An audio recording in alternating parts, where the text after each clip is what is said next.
Welcome our host, Kimberly from Entrepreneurs Rocket Fuel Web Summit, and a warm welcome to you. Thanks for joining us, and we've got an exciting guest coming right up.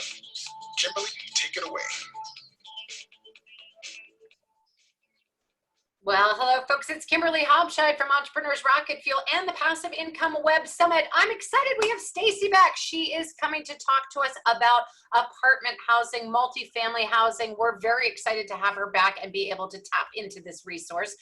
Stacy is also from San Diego, beautiful San Diego, gorgeous out here, and has some really good tips for us. So welcome back to the program, Stacy. Thank you. Awesome. Glad to have you here. All right. So yesterday we talked a little bit about single family housing and being able to start getting into the investment game in real estate. And today you're going to talk about multiple doors, multifamily housing, whether that is, I don't know, whether that's apartments, like major apartments, or even just smaller duplexes. Is that right? Yeah. So multifamily essentially refers to, it depends on the context of our conversation, but to me, when I talk multifamily, it's really anything that's more than 2 units. The way that we differentiate is by saying small multifamily, which tends to refer to 2 to 4 units, which would still be considered residential real estate, or 5 or more units would be 5 to 200 units. We consider those apartment investing. It's considered commercial real estate from a financing standpoint. So I'd say small multifamily and then apartments, and it's really 4 units and down, 5 units and up.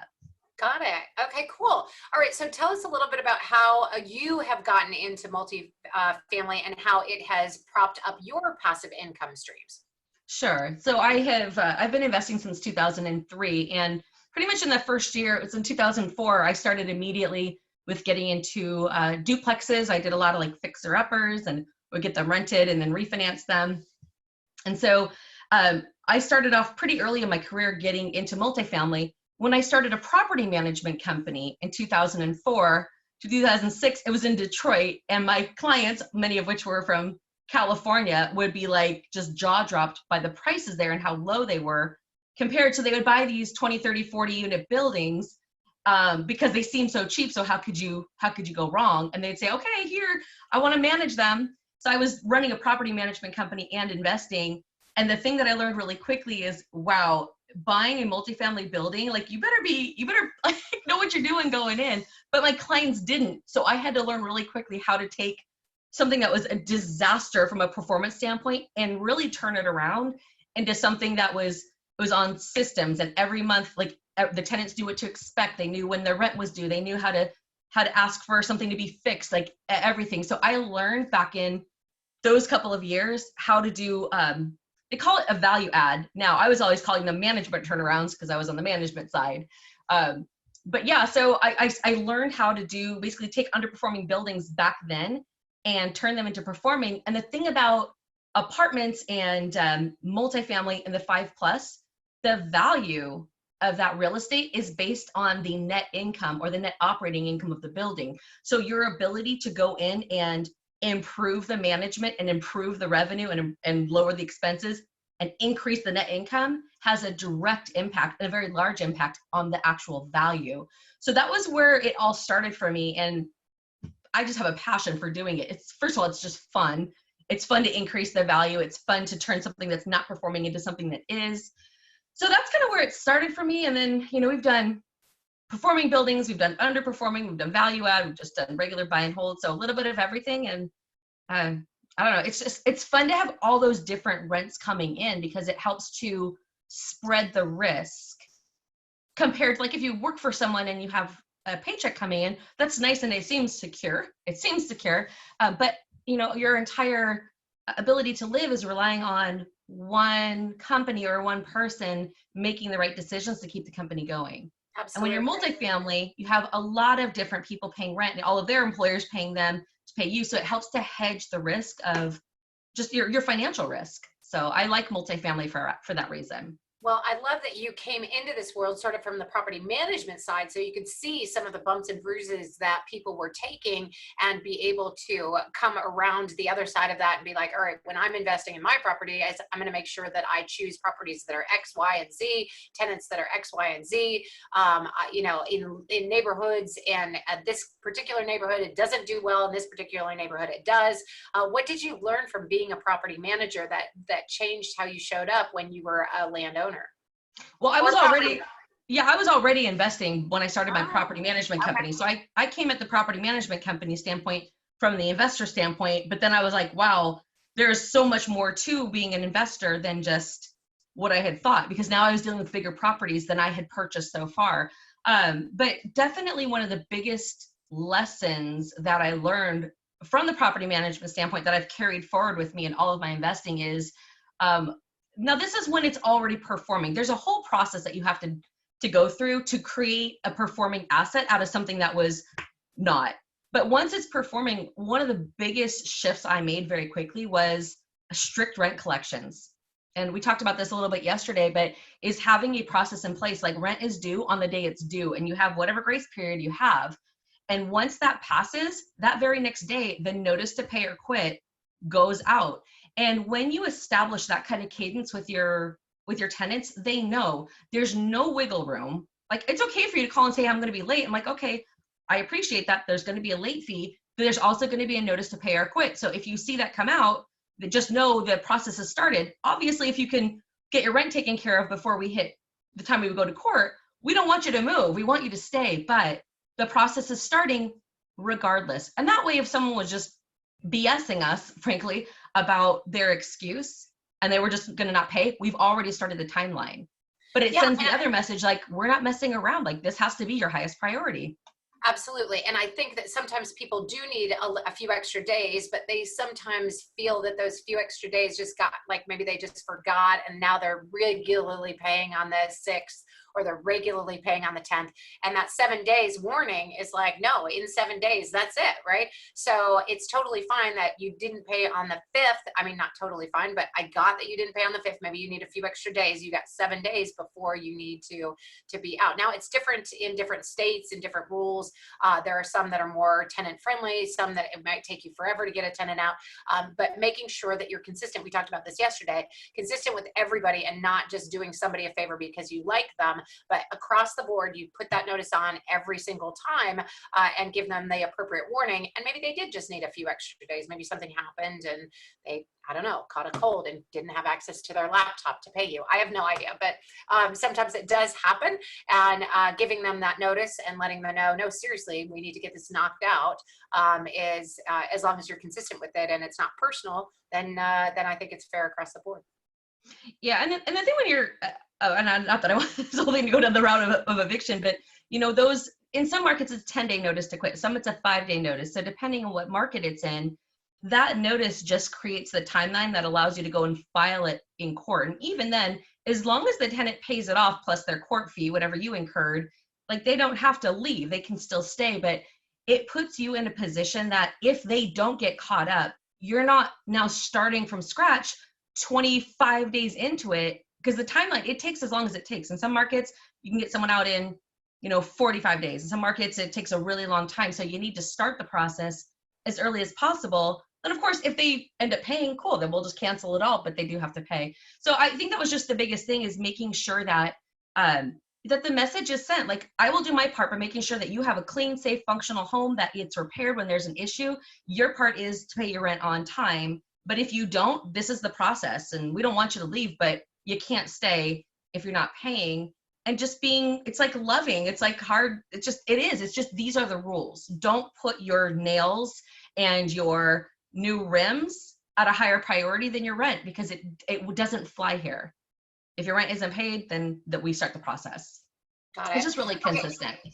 Got it. So let's talk and switch gears a little bit and talk about the advantages of having multifamily and how you get into it. Because I know a lot of people are like, gee, that'd be great, but buying a house, even a small little townhome, might seem a little overwhelming to them. But then they might think, well, there's some advantages by having that multifamily aspect to it as well. So share with us a little bit about what it's like to enter your first multifamily deal. So multifamily versus single family homes, it's interesting because from a strategy standpoint, you tend to make more equity or have the value of the property go up more if it's single family because there's more buyers out there. But the other side of that is there's much higher risk. Whereas multifamily, the risk is lower. And here's why. When you have, let's say we're talking about a 4-unit building, right? Something that's fairly easy to get into. A 4-unit building, that means you have 4 different rents coming in. If one of your tenants doesn't pay, you still have 3 rents coming in. You're probably fine covering the mortgage, covering all the expenses. Yeah, it would have been nice to get off 4, but you're still okay with 3. With a single family home, if your one tenant doesn't pay, you have no income. You still have to pay the mortgage. You still got to pay the taxes, utilities, like everything. So multifamily from that standpoint actually reduces the risk because you have more rents coming in. And it's not any harder or easier to get into than a single family home. Look like you had a question. So I was on mute, sorry. So yes, I actually do have a question on that because you said it's not any harder to get into. It's not harder to get into multifamily homes and own an apartment complex than it is to own a single family home? Yeah, so if you think about the whole process of what it takes to get an investment property, you have to select your market, right? That's the same analysis regardless. You have to select your team. That's the same process regardless. The main difference is in how you analyze it, whether you're analyzing it as a single family home or analyzing it with multiple rents coming in. Like the analysis is still similar. If you're rehabbing, you're still hiring the contractor, whether it's 2 units or 4 units or 10 units or 1 unit. There's still management of the contractor. There's still a property manager in place. So people think that it's this really big leap to go from a single family home into multifamily, and it just isn't. It's a mindset shift. And now you have, if you were managing it yourself, it would be different. But I am talking about being the CEO, not being the landlord that's going to get burned out because they're trying to manage their own properties. That is not something we condone at all, because you're basically taking on a hobby that's going to burn you out to death, and then you're going to end up being one of those motivated landlords. So what we teach, what we do is you hire professional management to manage the property. So getting into it, you're still dealing with all of the same things: analysis, due diligence, lending, funding, closing. It doesn't matter whether it's 1 unit or 10 units. That whole process is the same. The due diligence is a little bit more hefty when you have multiple units because you're looking at multiple leases to verify, but it's not a big difference. It's more of a mental difference. Obviously, financially, if you get into higher units, depending on the cost in the area, you might end up investing more, but not necessarily. If we buy a house in San Diego, 1 unit, or 20 units in some Midwest town, it's going to be the same price. Same price, yeah. And your diversification of people in it, having more people in it in different properties, and having those paychecks come from a variety of different people can really reduce your risk because you're really just doing diversification. Exactly. So I love it, yeah. So do you primarily do deals outside of the San Diego market? Yeah, so San Diego doesn't make any sense at all from an investing standpoint as a cash flow market for us, because it costs so much money to get into a property here. And the rents, although the rents are high, they're not that high to make it financially doable. So we do a lot of our investing in the Midwest. And a couple things, even if the numbers technically work here, which they don't, it costs so much, it takes so much capital to get into a deal here in San Diego compared to a deal in St. Louis or Kansas City or Indianapolis. Like we've bought duplexes before for 40 to 50,000 that will put, $40,000 into in rehab. So we're all in between 80 and 90,000, and we'll pull in $1,500 of rent. When you do that over and over and over, like we couldn't even touch numbers like that in San Diego ever. And just the ability to get into deals, it's just so much easier because it doesn't require that much capital, which means you could do more deals and have more rents coming in and really build a portfolio that then appreciates over time. Rents go up, market rents go up, and as long as you're keeping up with the property and raising them, the value of your portfolio is increasing also. So right, that's our preferred way. What if you don't have a whole lot of cash to get in? We have some people who are like, I definitely want to play in the real estate game, but I don't have a lot of cash to get in the front. How much do you need in order to get started with multifamily?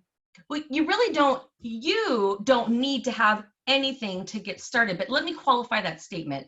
When I started back in 2003, I did not have my own funds. My credit was like, it was all right. I did not have my own funds. So, but to me, I was like, I don't care. I will figure out a way to do this. So when you're getting started, if you don't have your own capital, you're not going to be buying the building on your own with your own ownership without help. It's when they talk about no money down real estate, it doesn't mean it doesn't require capital. It just doesn't have to be your capital. So when you're the person who's learning how to do this and you know how to go to any market USA, identify the market, build the team, get lead generation coming, you know how to analyze it, you know how to do due diligence, you know how to close it, you know how to manage it, or you have hired the property manager or the contractor, you have something very, very valuable that a lot of people are never going to take the time or invest in themselves to learn. So there are lots and lots of people who want to get into real estate that have no idea how to do it. And they're not going to invest the time to learn or figure out or be here on a web summit to see what they can learn. They're just like, I want it, but frankly, I'm just too busy with everything else. That's the exact person that you want to be networking with as either a potential partner or as a potential private lender, because you can really serve them. You can help them get into real estate. They can help you by providing the funding. You bring those things together, whether it be in partnership or through a private loan. Now you both get to benefit. And that's how I started. That's how I started growing. And eventually, as I was making enough money on my portion, I didn't need to have partners anymore. Well, I think if you are starting out, I mean, you're either trading your work or your cash, and those seem to be like you either have the chutzpah and you're ready to go for it, and you're ready to learn, or you have the cash and you're ready to do deals and sit back and let other people bring you deals. And you can go from one to the other, because as you grow and you learn by doing, you can also learn to evaluate other people's deals as well. So maybe somebody comes to you with a deal and says, hey, I'm ready, like I've been bird dogging this deal and it looks really good to me. You'll know what to look out for as an investor once you've been through a few of them. I bet people will bring you. Do people bring you deals from time to time and say, hey, Stacy, I think this would be a really good one for you and Chet? Yeah, what we see more of, we do have that time to time, but we see more of is like people who are in our mastermind. We have some people who are going out and finding the deals, and they're like, well, I'm not ready to be a buy and hold investor yet, but we have more of our people in our mastermind are like, well, I'm looking for buy and hold. So they end up like wholesaling the deals to each other. Like one person finds them and they basically sell the deal to the other people in our mastermind. So they're closing on them. So it's like, so we see a lot. What's that? Yep, let's talk about both of those things. So you said wholesaling, and then you also mentioned your group. So I'm going to put in the chat box the Facebook group for passive income real estate investing. And it is a group that you can join. It's private, meaning that you have to answer some questions in order to get in, so that it's just like Entrepreneur's Rocket Fuel, but there is no charge to join the passive income group. So go ahead and go on in. I think one of the questions is, where did you hear about this from? And definitely answer that it was from the Passive Income Web Summit or Kimberly Hobscheit or whatever you want to put in there. But that would be awesome. But then when you join the group, then you're going to be involved in a group, sort of a mastermind with other people who are wanting to do deals. Some people who are wholesaling and some people who have investment capital. So that said, tell us what wholesaling is and give us sort of a rundown on that piece. Sure. So wholesaling is, let's say that you want to get into real estate, you don't have the capital yet, and you're not maybe ready mentally to buy and hold something. There's money to be made in the skill of being able to go find and vet a deal. So for example, there's a lot of people who they'd love to have $1,500 a month coming in with an only, $100,000 investment. But they have no idea how to find that. So someone who wholesales is the person who's going to go do the market research, the lead generation, building the team and all that, write an offer, get it accepted, do the due diligence, and then say, okay, here's all the numbers, here's the deal, this is the value of the property, here's the market rents, here's what it's rented for right now, or here's how much rehab it needs, depending on the project. And this deal is available for X amount of, there's some fee that they would charge, usually between $2,500 and $5,000. So that wholesaler makes, a quick couple $1,000s for their efforts. And they're like, cool, maybe they're using that money to live on and they're not ready to buy and hold yet. But then the buy and hold investor is like, cool, because that saved me a whole lot of time. So there's a place for, for both. It just depends on where the person who's doing it, what their goals are. If their goals are to buy and hold, you're probably not wholesaling. But if your goal is just to make some quick cash, that's a great way to start. Awesome. So if you guys are in the chat, throw a note in the chat if you feel like you might be more interested in wholesaling, which is, I don't have the cash, but I do have the time and I'm willing to do some learning and figure out how to start playing in the sandbox. Or if you're like, nope, I just want to figure out how to make my money make money. If you're that, definitely put a note in the chat box that you are, what would you call that? A passive investor? Just that you're just investor, that you're an investor. You're either the wholesaler or you're the investor. Yeah. Okay. So so if you have the cash and you're wanting to invest, now if you have the cash and you're wanting to invest, you could do it a couple of ways. You could actually do it where somebody else is doing the work, or hire a team out, or you could do the work yourself. But when you are the investor, you're probably making, there's money to be made on all pieces of it: finding the deal, working the deal, and funding the deal. Is that right? Yeah, we don't promote people doing the work. When you say doing the work, I guess I don't know what you mean, but we don't promote people going and like physically doing any of the work. We always say like, yeah, okay, but like doing the work of like finding the team and making the calls and bringing the deals in. Absolutely. If most of the people that we work with are doing the whole thing. It's just we have probably about 15 people in our group who are like, hey, I love all that. I want to go there. I just want to start my wholesaling. And we have like this whole other community. We have 2,500 people in our group who are like, I'm ready to invest. So, I mean, if you could save me all that time and bring me a deal, I don't care about paying you, because you just saved me, I don't know, months of figuring it out. So it's just, it's like the best of both worlds when people can work together. Awesome. Okay. So Wade says, wholesaling. Rita says wholesaling sounds like a good strategy for me to get into real estate investing. Okay, so let's sort of rotate toward wholesaling. So it looks like we have people that are looking to get started without cash. So do you want to speak a little bit to that when we're talking about multifamily? Sure. So like we have a wholesale course that we launched, I don't know, about a month and a half ago, maybe 2 months ago.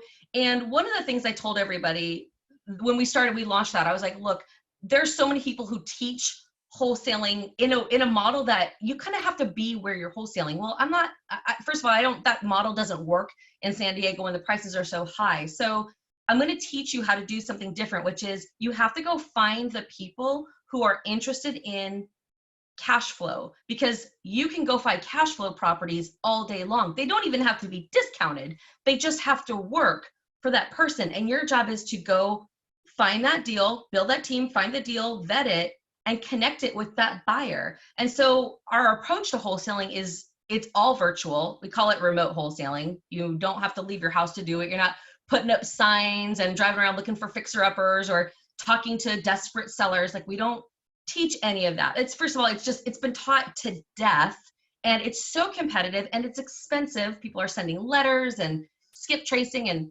we don't do that. Everything that we do is about relationships and building relationships with people. Hey, what is it that you're looking for? Oh, you want passive cash flow? Well, if I find a property that's bringing in, that's got renters in there already, it's already coming in, is that something you'd be interested in? Yeah, okay. So you build a list of people like that. And then once you have your deal, you're communicating with those people and saying, here's the investor packet, it has all the information about the deal. And here's all the due diligence that's already been done. Here's what the numbers look like. So you're looking to build a relationship with multiple people who have, and we actually have had several people on this web summit who do different real estate pieces. Mike Wolf was on before. We actually have another guy, Hawk, who's coming on later, who does Airbnb stuff. All kinds of different people who've figured different ways to handle real estate. But as a wholesaler, you probably are looking to build relationship with multiple people who would be wanting to buy deals or create opportunity or take a look at the deals that you have. And then you teach, maybe, I don't know if you teach this, but and share with us if you do have a course that teaches people how to put that investor packet together to say, hey, here's the deal, this is what I want for it, and this is what you're going to get out of it, and this is what the picture, maybe pictures of the property and things like that. Is that what it would pretty much, I mean, as an investor, that's what I would want to do. Yeah, that's something that we teach in our wholesale courses. And we have like a template that we've put together for our wholesale people to be able to put together this really nice professional looking presentation that they can then send out to their wholesale buyers and say, here's what the deal looks like. Here's the due diligence that's done. Here's what the market rents are. And here's the proof. Here's the ARV. Here's the proof. Here's what's going on in the area. Here's what the market has been doing over the past 10 years as far as population. So we teach them how to put together, it's almost like I tell them, it's almost like a sales document. You're saying like, here's all the things, here's all the benefits to you if this is a deal that you want to step into. So, but yeah, the investor packet's definitely a key part of that. Awesome. All right. So start working on relationships. I think Chuck made a mention last night of talking to people sort of just pretty much everywhere. Like, I am looking at getting some really interesting properties together. Do you know anybody who might be interested in working with me when I find a property that is worth moving forward on very quickly? And then starting to build that reputation, starting to build that that group of human beings that you can reach out to when you do find the deals that are ready to go. And then when you put the deal together, whether it's multifamily or single family, being able to reach out to all of those people and saying, here is the deal that I have. Would you be interested? Would you be interested? Would you be interested? Kind of at the same time, and then being able to build those relationships and go forward with that. That's a really good way to do wholesaling if you are bird dogging deals. Now, how do you find these deals? Where do you go to find multifamily deals that are good enough deals to attract investors? What do you look for in a deal, and what do you shake your head and, I mean, I know I've seen a few like, that is not going to make anybody any money. I don't know why anybody is even looking at that one, right? Primarily in San Diego, but that's beside the point. Yeah. So tell us what you look for when you see sort of a deal brought to you, and what would make it and what would not. Well, it really depends on what is the strategy? What is the intended strategy? If the intended strategy is, this is a property that is for cash flow, then what you're looking at in a deal is, does it produce positive cash flow? What is the return on investment? How much of a down payment is it going to require? Then how much of a return on investment am I going to make? And is that something that's going to be appealing? So if I put together a deal that I'm going to wholesale, and at the end of the day, it's going to give someone a 4% return on investment, that's not going to be very attractive to them. You know, whereas I put a deal together and show them, look, you're going to have a 10% or a 12% return on investment, plus you're going to have an asset that appreciates over time with tenants that are already in there, management that's already in place. It's a set it and forget it kind of strategy for them. You know, but it's just, so what I look for is that it is positive cash flow, that the asking price of the property and the rents are at least in line with the 1% rule, that on a monthly basis, the property brings in income that is at least 1% of what the asking price is. All right, we talked about that a little bit yesterday, but let's, for the people who are new to the call today, let's talk a little bit about that. 1% means that if you have a property that's $200,000 in the sale price, not your mortgage, but the sale price, $200,000, you're looking for $2,000 a month in rent. That's the 1% rule. Ideally, that is the best math to go with. If you can get more than that, fantastic, but many properties don't pencil out at that. They actually pencil significantly below that. For example, you might have a $500,000 house in San Diego or $1 million house in San Diego, that there's no way you'll get $10,000 or $5,000 a month in rent in order to get that 1% rule. So you would have to have a ton of appreciation to make up for it. And you can't really guarantee appreciation over time. It depends on when you buy and when you sell, of course. And California, the markets fluctuate so much. I bought one of my properties in San Diego 20 years ago, and it was $485,000, and it was the top of the market at that time. Now it's worth 1.3 million, you know, and so that's a significant amount of appreciation, and it took 20 years to do that. Now there have been times in between where it was $1 million and went down to 790. You know, that's like, oh, I just took a $200,000 hit. Did it really? I don't know. Like, it depends on when you buy and when you sell, right? So now it's worth 1.3 million. If I sell it now, that's awesome. If I sold it when it was 790, it still would have been worth more than when I bought it. But you know, it's just that whole, you cannot guarantee appreciation at any given time, because you know, the people who bought it at 1 million, and there were many people that did bought in at the $1 million price, and it went down to 790. Now they owe more than they you know, they might have an $800,000 or $900,000 mortgage on a house that's worth 790. You know, rough times. So you can't really guarantee that. That 1% rule is a really good rule to look at. in order to make that profitability work month after month. Now, you know about vacancy. Can we talk a little bit about vacancy, like the turnover in properties? What do you look for when you see properties that are out there and you're doing evaluations? You're like, okay, it's at the 1%, but it's got X, Y, and Z, which are going to indicate maybe a higher vacancy or turnover rate. So when I'm looking at, let's say I'm looking at a 20-unit apartment building, if I see a lot of vacancy, what I see is, okay, there's an opportunity to do a value add project, because the current purchase price of the property is going to be based on the financial performance of the building. Well, if there's 4 or 5 vacancies, that means it's performing low, which means I'm going to pay less for the property. So if I can come in there and with focused attention and in communication with my property manager who's going to be doing all this, get those 4 or 5 units filled, that greatly increases the net operating income of the building, which increases the value. I think one of the big differences between, buying a single family home in San Diego, and yeah, you can definitely get a large appreciation over time. It depends on when you buy. And so we don't do that, because for us, it's like, that's a gamble. We're more cash flow investors. So, if I'm in a market and the market value doesn't shift like that when you get into apartment buildings, because the value of the property is based on the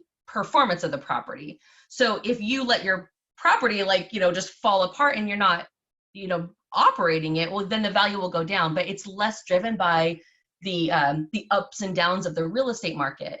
And even so, if you're buying it for cash flow and the value goes down, like in that case by 200,000, okay, good to know. It doesn't matter, because I'm not buying it for that. I'm buying it for the rents coming in. And on a long enough timeline, the value will go back up. But it's multifamily over 5 units just isn't valued that way. It's based on the performance. So you have a lot more control to mitigate risk. So if there's vacancy when I'm buying it, personally, I love that, because that means that there's a lot of upside to it. If you're buying something that you're buying into cash flow immediately, then that would be something you'd want to back away from, because if you have vacancy coming into it, you're not going to cash flow as well. But again, those are my favorite, because that's where you make the most money, frankly. Awesome. So when you have, when you're evaluating a deal, and maybe you can share with us some experiences just from your experience from the Facebook group, because you're running this group of human beings that are like, okay, I'm a wholesaler, I'm an investor. Maybe you can share with us some of the deals that have come through where you're just shaking your head like, that is actually not a deal. Or maybe some of the great stories where you're like, wow, that was a screaming deal. And here's why. Can you just share with us some of your, some of what you've seen over the years? Yeah, well, so yes, actually just yesterday, somebody posted a deal it was in San Diego. It was near the beach, 2.5 million, 7 bedrooms, 5 baths. And I was like, oh, Lord, have mercy. Now, the way that realtor was presenting it was a fixer-upper opportunity. So it really doesn't fit in the cash flow world. But I was like, that's never going to cash flow. But where I see something come in and someone's like, look, it's 10 units. There's 2 units that are vacant that can be filled, and the market rents in that area are $650 each. So I know I can go up another $1,300 a month. And hey, here's the property manager. They're already in place. The 2 units that are vacant need X amount of dollars of repairs. So I can very quickly evaluate, is there some opportunity there? Or like yesterday, somebody who's in our mastermind, Cassie, had posted a deal where if you rented it out as a regular duplex, it was like 8.5% capitalization rate. So it's kind of like 8% return, without getting into all the details. Or if you rent it room by room and it happened to be near a medical university where a duplex could be rented room by room. So there was actually 6 rents instead of just like a family in 2 sides, that the net operating income went way up because the per room rent was higher. And so I was like, well, this is interesting. Let's see what she has to say. Because my first question is, well, what about the management? Yeah. And so she had called beforehand, had called property managers to see, are there any property managers in the area that do that kind of rental? And she had found 2. And so that she included that in her investor packet and then presented it to our group. So let's talk about the per room rate, because that's actually going to come up a different way through Airbnb, because we have a speaker that's coming to talk about Airbnb and renting out per room, which is really interesting. But let's talk about the per room rate, because in college towns where you've got college students and they each want their own room, are you renting? Do you want 1 person on the lease, or do you want like 4 or 5 people on the lease? What if one person breaks the lease? What if what happens? Like what what would you recommend there? And we are talking college students, which is different from like a medical industry where you're renting the per room to, adults, single adults, I guess you would say. What about the risky properties and college properties? Well, first of all, we don't do that kind of investing, so I Okay. can't say. But Okay. here's how I would evaluate a situation like that. Just from being a landlord, property management, I always want to have as many people responsible as possible, because if one jets, the other ones are also responsible. So that's more if you're getting like a group of people coming in and they're each going to rent a room, that'd be more of a college thing. I don't do those kind of rentals. Not that I never would, I just haven't. But everybody is responsible. Just like when we rent one of our properties, and it's a 3-bedroom, and there's 2 different people and their friends or whatever, they're coming in together. You're both on the lease, and I don't care if one jets or the other one doesn't. Both of you are 100% responsible, because if you leave without paying, both of you will be on the notice when we go to court, and we'll come after both to make sure that we can mitigate our risk of ending up, losing money on something. So I would recommend, if someone's doing room by room, that everybody who's in that is responsible. But if you're renting it out, like you're renting individuals one room and they don't know each other, they didn't come in, I don't think you couldn't do that. Right. So I don't know, that's a really different strategy. All right. So I don't know how you would say you're responsible for $700 a month in rent and you're responsible for $800 a month in rent, but you're both responsible for $1,500 a month in rent. I don't know how you would actually do that.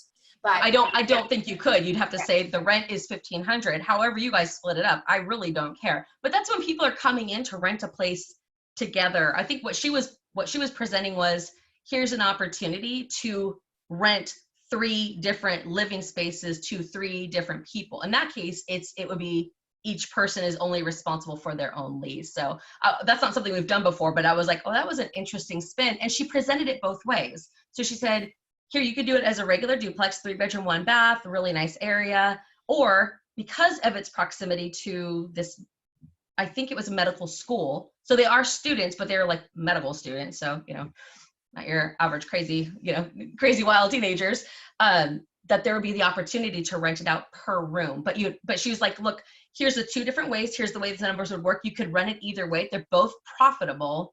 This would be a little bit more profitable.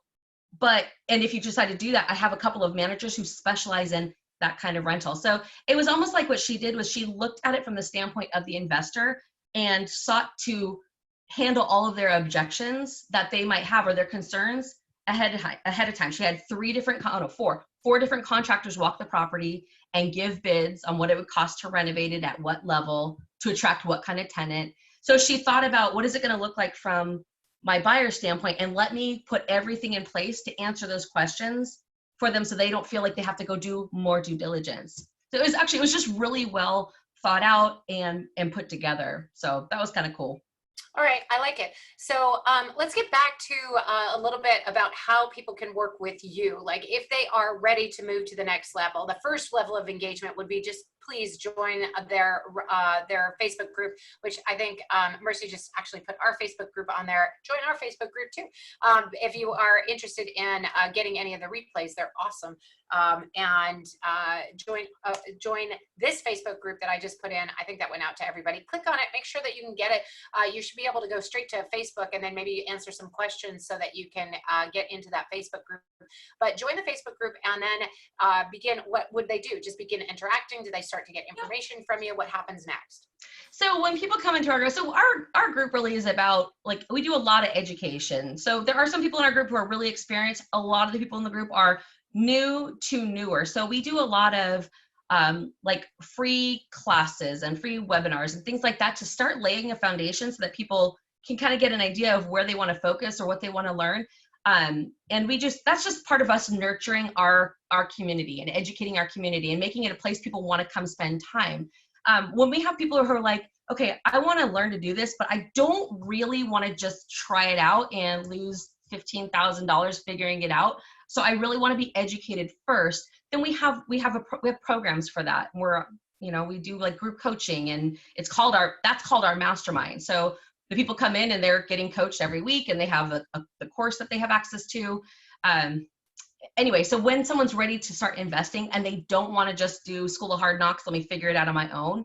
We want to be there. We obviously want to be their first choice. And so we're really active. That's why we do a lot of free stuff in our community, just to educate people. And then if they're like, I want to take it to the next level, or I really want help, then, then hopefully they seek it from us, because they see that we know what we're doing. We have very high integrity. We care at the depths of our souls about the success and the journey of our students. Like, we just don't want it to be as hard for them as it was for us.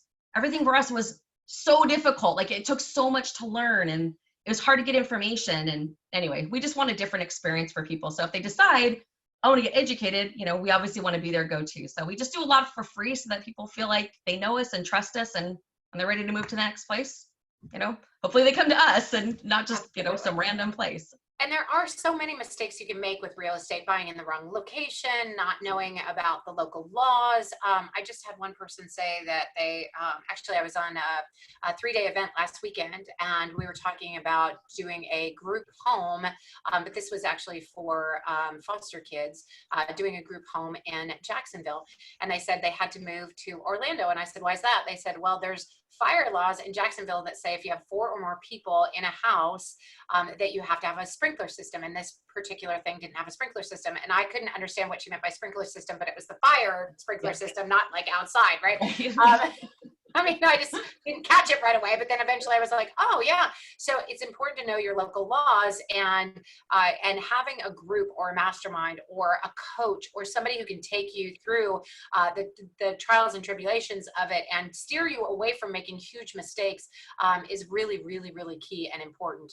So if you are interested in this, definitely check out the Facebook group. Send a note to support@erfsummit.com if you want to know more from all of our real estate people, because there's a variety of different folks that you can work with in order to make sure that you don't step in some of the icky parts of real estate when you're doing passive income investing, because there's a lot out there. And, I have my fair share of stories. I don't know if I said this to this group yesterday, but I actually had a property manager one time who was booting people from one property and putting them into another one of our properties, and just signing a new lease like, oh, it's a fresh human being. No, I recognize that name, not a fresh human being. Different, that human being still owes us money. Do not sign them on the new lease. Like, really, really ugly, bad stuff. And then, I've heard stories about Section 8 tenants. Ooh, have I heard stories. And people are like, wait, the rent is guaranteed in a Section 8 student. Do you have any of these people, like Section 8 people? Do you ever do business with Section 8? Not anymore. I used to do Section 8, and I don't care for it. I know it's technically guaranteed, but to me, it's just not worth all the headaches that you go through. The mentality of the tenants, I'm just like, yeah, no. Yep. I had some friends who did Section 8, and they're like, it's guaranteed rent. It's absolutely the best thing you could possibly do. You just got to keep renting it out. No matter what, you're going to get your rent. And the guy actually left the property, did not pay, left the property, but poured cement down the toilet and flushed it multiple times. So they had to gut the entire house, like upstairs too. So they had to gut the entire house. They had to re-put in all the plumbing. It was a nightmare. And it was just, you can get into some really, really scary stuff if you're dealing with the wrong kinds of people, if you don't know what you're doing, if you don't have somebody helping you who knows what they're doing, sort of watching over your shoulder and giving you some mentoring and guidance, so that you can, avoid some of those really hairy mistakes of getting into some stuff. But there's lots of ways to do it, whether you have lots of money to invest or no money to invest. There's lots of ways to get on the bandwagon and play in the sandbox. So thank you so much for coming to talk to us today. Stacy, you are a wealth of information on all kinds of things, multifamily as well as single family, and just really good advice for people who are wanting to get into it. So thanks for being here today. My pleasure. My pleasure. All right, perfect. Super glad. And we are going to dance our way out of here. But before we do, I'm going to ask you the same thing I ask everybody. Do you have any final words for our crew before I let you go? I think the main thing is, if you know that you want to get started in real estate, don't let more time pass, because life gets so busy and it just passes. Regardless of whether you do anything for your future or not, time is going to pass. So if it's something that you have any inkling about, which, assuming if you're here, I'm assuming you do, if you're watching this, then spend some time and really just start getting educated about it. Like, come to our group. We have tons of free resources for you. If you want more training, it's available, but even if not, it's a really great place to get started. Don't let more time pass. Life passes fast enough. That's my main thing, is just get in there and get started. Absolutely. All right, cool. Thanks, guys, and we'll see you back at the top of the hour. The next one up is Shadid Eliezer. I don't know how to pronounce his name. I apologize. He's going to talk about how to publish and grow rich using the blueprint to wealth through content. So he's going to talk to us about how to make our our content pay, because content is king. We'll see you guys back at the top of the hour. Thanks, Stacy. You're awesome. Thank you. Appreciate it. Bye, guys.